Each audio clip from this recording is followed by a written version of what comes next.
This is a Stories to be Told podcast. Hi everyone, Tracy DW here.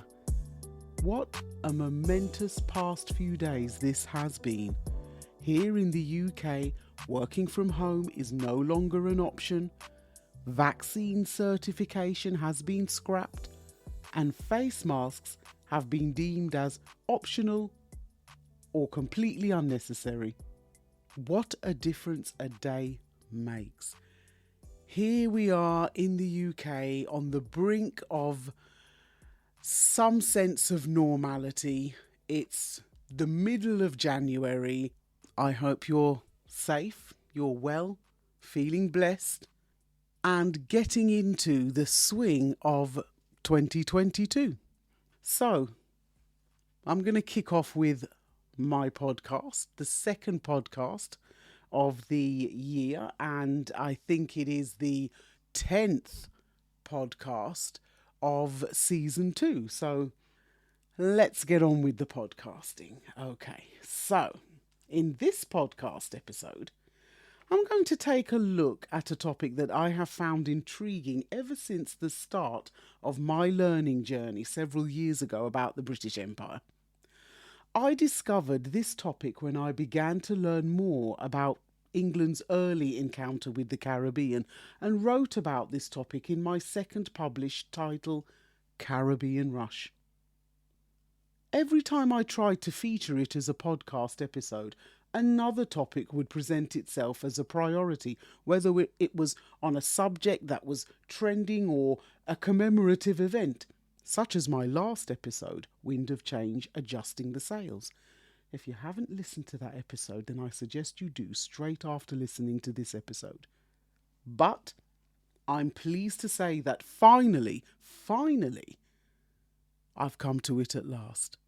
From my perspective, throughout this COVID pandemic, and due to topics that are currently trending and influencing the global political climate, more and more people are showing a greater awareness of the importance of learning about more diverse subjects in history, and Britain's colonial past has been one of these topics.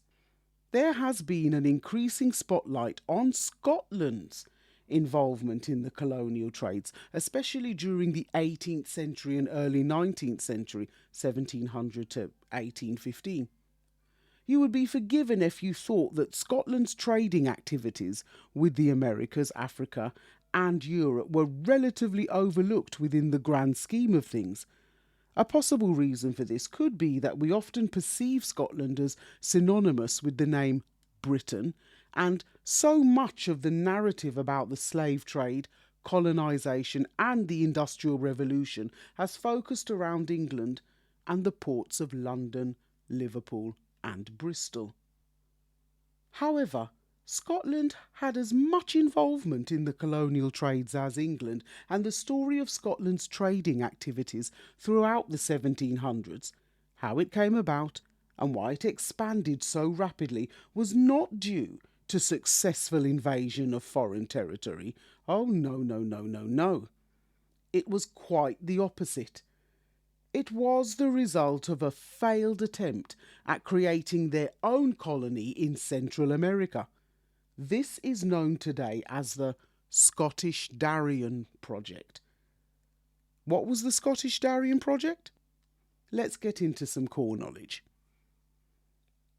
As a consequence of the seizure of Constantinople by the Turks in 1453, Europeans had to find alternative routes in order to continue trade with the Far East, and so an age of European exploration began. It started with the Portuguese, Spanish and Italians, and England and France began their explorations during the mid-1500s. This desire for discovering new trade routes developed into discovering and colonising foreign lands. Scotland had long wanted to establish colonies in the Caribbean and South America, as they did not want to be left behind the rest of Europe when it came to international trade. In 1698, Scotland made attempts to create a trading company in Darien on the Isthmus of Panama. This trading company would be the start of a a new colony that would be called New Caledonia. Why Panama?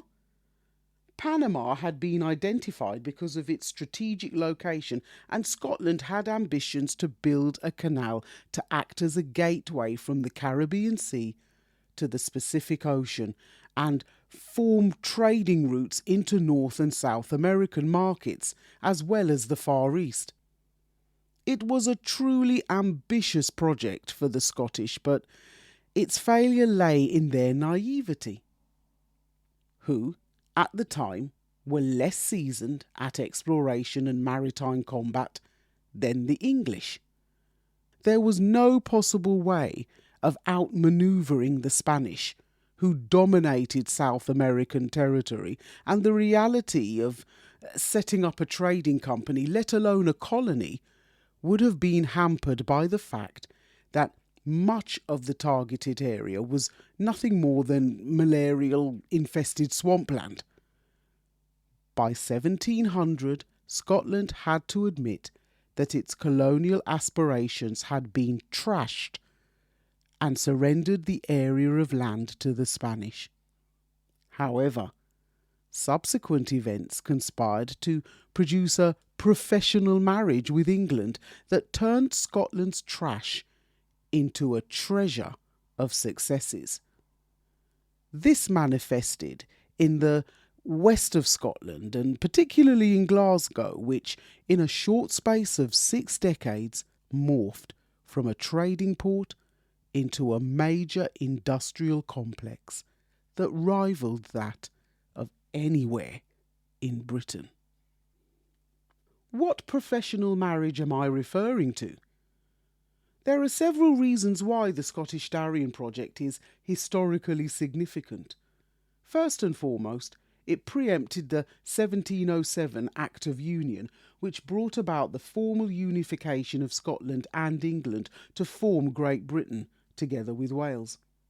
This act not only provided support to help Scotland repay its debts, but it also gave it access to trading with England's colonies, even though it had been doing so illicitly for many years.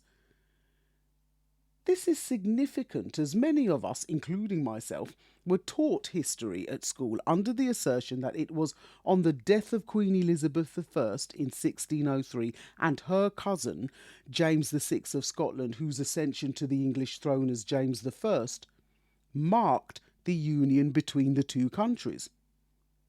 In reality, this union was tokenistic at best, and although James had fanciful ideas of unifying both countries, he had no practical strategies on how to achieve this, and so both countries continued on for another century as separate entities. Another basis for the project's historical significance was a consequence of having access to English colonies, as the merchants from Scotland built up a highly lucrative tobacco trade with England's American colonies of Virginia, North Carolina, and Maryland.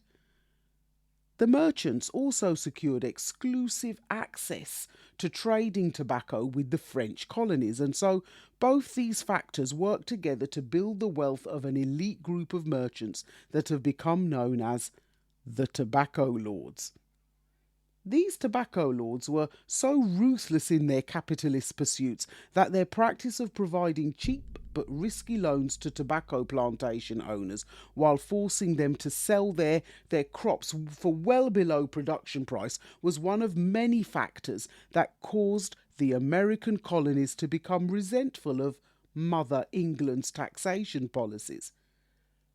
2 tobacco plantation owners in particular, going by the name of George Washington and Thomas Jefferson, both took offence and conspired with other like-minded individuals and Americans to take the offensive action, and the rest, as they say, is history.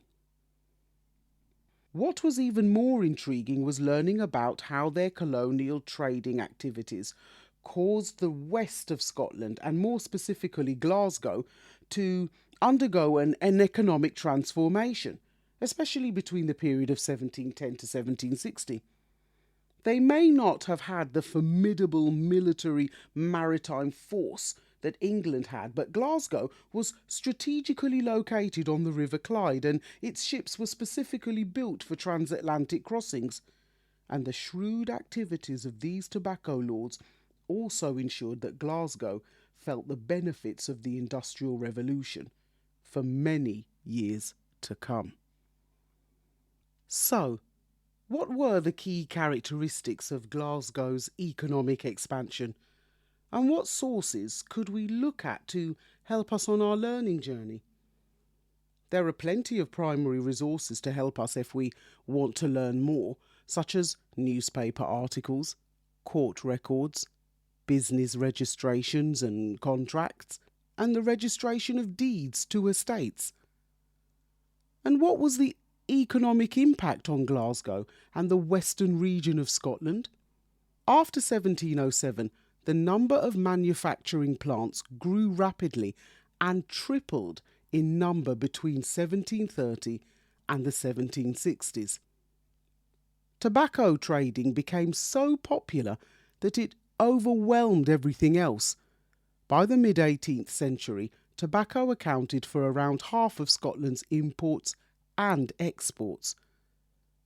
The Industrial Revolution encouraged mass-scale production like never before.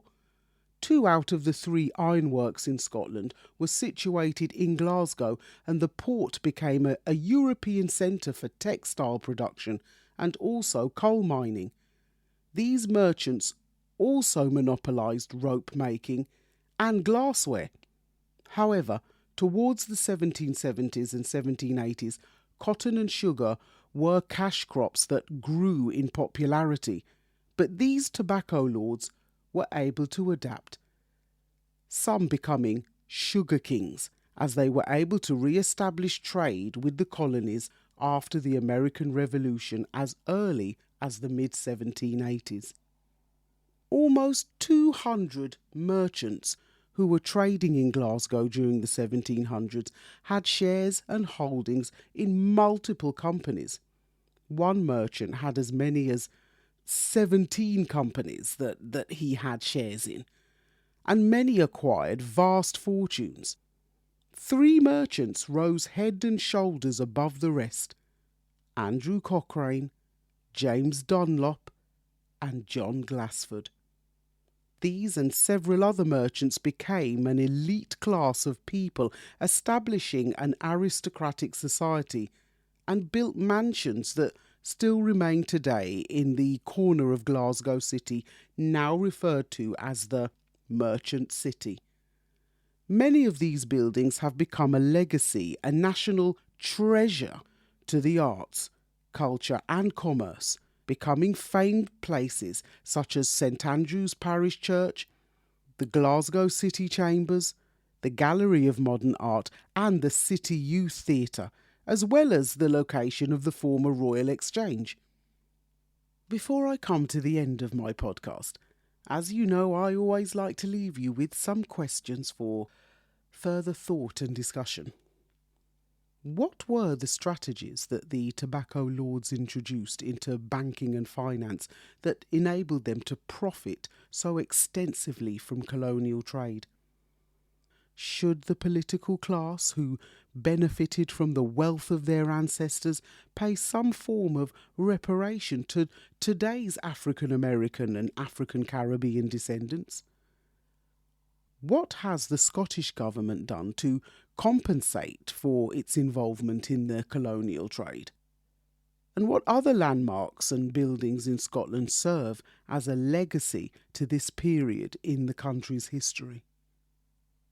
If you liked this podcast, then stay on this listening platform or my website and check out my other podcasts in relation to this one, such as my episode Constantinople 1453, a catalyst for European change, which goes back even further and shares my perspective on a world that was very different in the pre-Columbian era.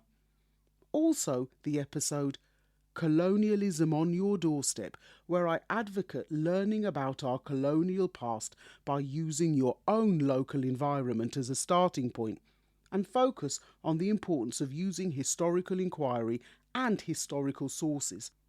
And finally, The Stories So Far Part 2, where I share some anecdotes and a reading from my second published poetic narrative, Caribbean Rush, which includes a chapter about the Darien Report. In fact, why not make learning about more diverse topics in history a New Year's resolution? Caribbean Rush is a great way to begin your learning journey about England's early encounter with the Americas and the Caribbean. And of course, all our other poetic narratives are available at storiestobetold.com. Caribbean Wind, Knights at the Round Table, the Berlin Conference 1884, and Gone with the Wind, Macmillan's Speech for Change. Well, that's it for the month of January. February is Black History Month in the USA, and so we're virtually heading across the Atlantic to spend some time with fellow podcasters and authors, so stay with us as we'll be doing something special next month.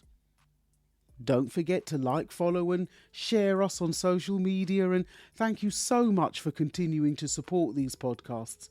Please comment and share using the hashtag #SDBTpodcasts.